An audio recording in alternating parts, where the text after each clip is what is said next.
दोस्तों, राजस्थान के लिए आज का दिन बेहद गौरव का दिन है, क्योंकि आपको बता दें झीलों की जो नगरी है उदयपुर, उसको यूनेस्को के रामसर वेटलैंड सिटी की सूची में उसे शामिल कर लिया गया है।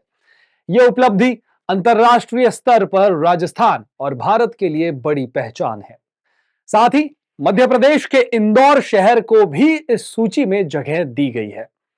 आपको बता दें दुनिया भर के 31 शहरों में उदयपुर और इंदौर का नाम शामिल होना दोनों राज्यों के लिए गर्व का विषय है। हालांकि जिस पिछोला झील के कारण उदयपुर को यह पहचान मिली है, वो झील अब इस समय गंभीर समस्याओं से जूझ रही है। झील के पानी में आपको बता दें सीवरेज का पानी गिरना और गंदगी की बढ़ती समस्या एक चिंता का विषय बना हुआ है। एक रिपोर्ट के अनुसार झील की 8.5 किलोमीटर की परिधि में कई जगहों पर सीवरेज के नाले गिरते हुए देखे गए हैं। स्थानीय निवासियों ने यह बताया है कि झील का पानी जिस शहर के जो झील का पानी है जिसे शहर के तकरीबन 1.5 से 2 लाख लोग उस पानी को इस्तेमाल करते हैं, उसे पीते हैं, वो प्रदूषित हो रहा है। वन विभाग से सेवानिवृत्त अधिकारी और विशेषज्ञ सतीश शर्मा ने बताया कि पहले रामसर की ओर से केवल वेटलैंड एरिया को मान्यता दी जाती थी, लेकिन अब पूरे शहरों को वेटलैंड सिटी का दर्जा दिया जा रहा है। यह उपाधि उन शहरों को दी जाती है जो पर्यावरणीय तालमेल और नियमों का पालन करते हुए जलीय और थलीय आवासों का बेहतर संरक्षण कर रहे हैं। सतीश शर्मा ने बताया कि यह उपलब्धि एक अंतर्राष्ट्रीय पहचान के रूप में काम भी करेगी। इससे पर्यटन उद्योग को बढ़ावा मिलेगा, क्योंकि लोग ये जानने के लिए आएंगे कि इस शहर में ऐसा क्या खास है जो इसे वेटलैंड सिटी की उपाधि मिली है। साथ ही ये राज्य सरकार और स्थानीय प्रशासन को झीलों और पर्यावरण को बेहतर संरक्षण के लिए भी प्रेरित करेगा। ये उपलब्धि उदयपुर के लिए जहां गौरव का विषय है, वहीं ये एक जिम्मेदारी भी है। झीलों के संरक्षण और उनकी स्वच्छता के लिए स्थानीय प्रशासन को अब ठोस कदम उठाने की भी जरूरत है। झीलों की सफाई और सीवरेज प्रबंधन जैसे विषयों पर तुरंत ध्यान देकर इस अंतर्राष्ट्रीय पहचान को और मजबूत किया जा सकता है। चलिए अब आपको बताते हैं कि आखिर वेटलैंड जो है वो होता क्या है। तो दोस्तों, वेटलैंड यानी एक जमीन जहां काफी नमी हो, भूजल का स्तर भी अच्छा हो। ऐसी जमीन आमतौर पर नदियों के किनारे मिलती है या फिर जहां बारिश का जो जल संरक्षण की व्यवस्था हो वहां पर। दिल्ली में भी यमुना के बाढ़ग्रस्त क्षेत्र में ऐसे काफी क्षेत्र रहे हैं। ऐसी जमीन खेती की नहीं खेती ही नहीं, आपको बता दें पारिस्थितिक संतुलन की दृष्टि से भी अहम होती है। यमुना बायोडायवर्सिटी पार्क के प्रभारी फयाज ओ खुदसर ने कहा है कि वेटलैंड का संरक्षण बहुत जरूरी है। हालांकि अब प्रयास शुरू हो गए हैं, लेकिन उनमें तेजी की जरूरत है। दिल्ली सरकार ने यमुना खादर में छोटे छोटे तालाब बनाने की योजना बनाई थी, अगर आपको याद हो तो उस पर भी गंभीरता से काम किया जाना चाहिए। यमुना बायोडायवर्सिटी पार्क में हमने 100, 7 और 1.5 एकड़ में जमीन, तीन जो है वो अलग अलग वेटलैंड जो है वो विकसित किए थे। अब आपको बताते हैं कि विश्व की कुछ ऐसी सबसे बड़ी वेटलैंड कौन कौन सी है। तो सबसे पहले west Siberian lowland, Amazon river basin और हडसन बे लोलैंड दुनिया की सबसे बड़ी वेटलैंड में से है। दुनिया की सबसे बड़ी संरक्षित वेटलैंड जो है वो बोलीविया में स्थित लानोस डी मैक्सोस है। यह 17 मिलियन एकड़ से ज्यादा है। आकार में लगभग नॉर्थ डकोटा के बराबर है ये दोस्तों। वेटलैंड कई रूपों में होती है, अलग अलग तरीके से होती है, जिसमें नदियां हो गए, दलदल मैंग्रोव, कीचड़ हो गए, तालाब हो गए और बिलबोंग हो गए, लेगून हो गए, झीलें और बाढ़ के जो मैदान है वो इसमें शामिल होते हैं। अधिकांश बड़े आर्द्र भूमि में अक्सर विभिन्न प्रकार की मीठे पानी की प्रणालियों का संयोजन शामिल होता था। वेटलैंड्स ग्रह के एक छोटे से हिस्से को कवर करते हैं, लेकिन उनकी कार्बन कैप्चरिंग क्षमताएं बहुत ज्यादा प्रभावशाली होती है। वे आपको बता दें वर्षा की तुलना में 50 गुना ज्यादा कार्बन जमा कर सकते हैं, जिससे जलवायु परिवर्तन में योगदान देने वाली ऊष्मा फंसाने वाली जो गैस है उसको वायुमंडल से बाहर रखने में मदद मिलती है। वेटलैंड पानी की सतह से पत्तियों और जानवरों के मल और अन्य उच्च कार्बन पदार्थों को नीचे खींचते हैं। यह प्राकृतिक मलबा वेटलैंड्स में पानी और तल छट द्वारा दब जाता है, जिससे वो बंद हो जाते हैं। एक और फायदा यह है कि वेटलैंड तेजी से बढ़ते हैं और स्थिर रहते हैं, जिसका मतलब है कि वे वायुमंडल से कार्बन को लंबे समय तक सोखते रहते हैं।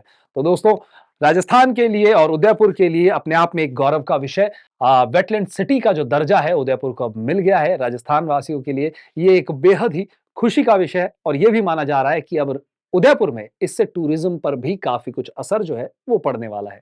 नमस्कार दोस्तों, पंजाब केसरी राजस्थान में जैसा आप सभी जानते हैं, हमने आपको बताया कि राजस्थान के लिए आज एक गौरव का दिन है, क्योंकि झीलों की नगरी यानी उदयपुर को यूनेस्को के रामसर वेटलैंड सिटी की सूची में शामिल कर लिया गया है।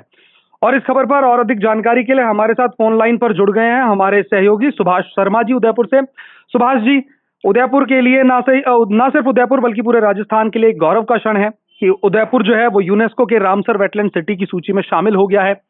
तो क्या कुछ कहेंगे इस पूरे मामले को लेकर? हाँ, ये बात सही है कि ये उदयपुर राजस्थान ही नहीं पूरे देश के लिए गौरव का विषय है कि उदयपुर को रामसर वेटलैंड सिटी में शामिल किया गया है। जी इसी के साथ अब उदयपुर में क्या है कि उदयपुर झीलों का शहर, ये तो आपको पता है कि उदयपुर झीलों का शहर है, जहाँ जी फतेह सागर, पिछोला और अन्य कई झीलें हैं। तो जी अब इसको वेटलैंड सिटी जब घोषित कर दिया गया तो यहाँ की झील, पक्षियों और संरक्षण के लिए कई काम होंगे। और यूं तो उदयपुर पहले से ही हेरिटेज सिटी है, जहाँ कला, संस्कृति, बिल्कुल। हैंडीक्राफ्ट और महलों के लिए अपने आप में ये मशहूर शहर है। अब जी अब ये जो तमगा मिला है उसके बाद इस शहर को देखने का नजरिया भी बदल जाएगा। पर्यटन के रूप में यहाँ पर्यटन और भी बढ़ेगा। जी यहाँ कुछ नई विकास काम भी होंगे, जो इसके लिए क्या है कि अब अतिरिक्त फंड भी मिलेगा, जिससे क्या नाम है, अभी तक तो राज्य और केंद्र से ही पैसा मिलता था, जी अब विदेश से भी यहाँ पैसा मिलेगा। जो फंड आएगा वो झीलों के विकास और यहाँ की जो पारिस्थितिकी तंत्र है जी उसको बचाए रखने में बहुत काम आएगा ये। जी तो आपको क्या लगता है सुभाष जी कि टूरिज्म पर कितना ज्यादा असर जो है अब पड़ेगा? क्या टूरिज्म जब से ये वेटलैंड सिटी में अब ये शामिल हो चुका है, चूंकि उदयपुर जो है अब जो फॉरेनर्स है, बाहर के विदेशी जो पर्यटक हैं, क्या और ज्यादा उसमें बढ़ोतरी होगी? हाँ, यकीनन बढ़ोतरी होगी। अभी तक तो क्या है कि वैसे तो यहाँ उदयपुर राजस्थान में क्या है, जयपुर और जोधपुर के अलावा यदि तीसरा शहर है तो उदयपुर में फॉरेनर टूरिस्ट तो यहाँ आते रहते हैं। लेकिन अब वेटलैंड सिटी जब इसे अब घोषित हो गया है तो अभी ये माना जाता है कि इसमें कई गुना बढ़ोतरी होगी। जी क्योंकि अब एक और यहाँ प्रयास चल रहे हैं, क्योंकि साथ के साथ ही उदयपुर का जो एयरपोर्ट है उसको भी क्या इंटरनेशनल एयरपोर्ट का दर्जा भी मिलने की पूरी संभावना है। तो उससे क्या है, सीधा फायदा उदयपुर के पर्यटन को मिलेगा। जी तो ये है जी सुभाष जी, वहीं अगर मैं पिछोला झील की बात करूं तो पिछोला झील में एक समस्या है जो पिछले काफी समय से जो चली आ रही है कि वहां पर सीवरेज का पानी जो है वो पिछोला झील में जाकर मिल रहा है। तो कहीं ना कहीं आपको नहीं लगता अब जब उदयपुर जो है वेटलैंड सिटी के अंदर शामिल हो गया है तो इस और भी थोड़ा सा ध्यान देना चाहिए, ताकि ये जो लेक्स है, ये जो खूबसूरती है उदयपुर की, उसे और स्वच्छ किया जा सके और बेहतर बनाया जा सके? हाँ, यूं तो स्मार्ट सिटी योजना के तहत यहाँ कई सुधार हुए, लेकिन कहीं न कहीं ऐसी कमजोरियां रही हैं जो क्या नाम है, सीवरेज का पानी है। एक तो पहली गलती रही कि अपने सीवरेज की लाइन यहाँ के बीच में से निकाल दी, जिसका विरोध यहाँ के पर्यावरणविदों ने और जो है इनको जलीय जो उसके जानकार हैं उन्होंने बहुत विरोध जताया था। तो अब क्या है कि हालांकि प्रशासन और जो यहाँ स्मार्ट सिटी प्रोजेक्ट वाले उन्होंने कहा है वो प्रयासरत है कि सीवरेज का पानी इनमें नहीं जाए, हालांकि वो इस पे पूरी तरह लगाम नहीं लगा पाए हैं। अभी भी सीवरेज का पानी झील में जा रहा है और लगातार पर्यावरणविद इसका विरोध जताते आए हैं। और वो अधिकारी केवल कहते हैं प्रयास किए जा रहे हैं, लेकिन उसमें सफलता नहीं मिल पाई है। लेकिन अब जब वेटलैंड सिटी घोषित हो गया है तो हो सकता है इसमें अब क्या नाम है, पूरी तरह वो लगाम लगाने के लिए अब काम करेंगे।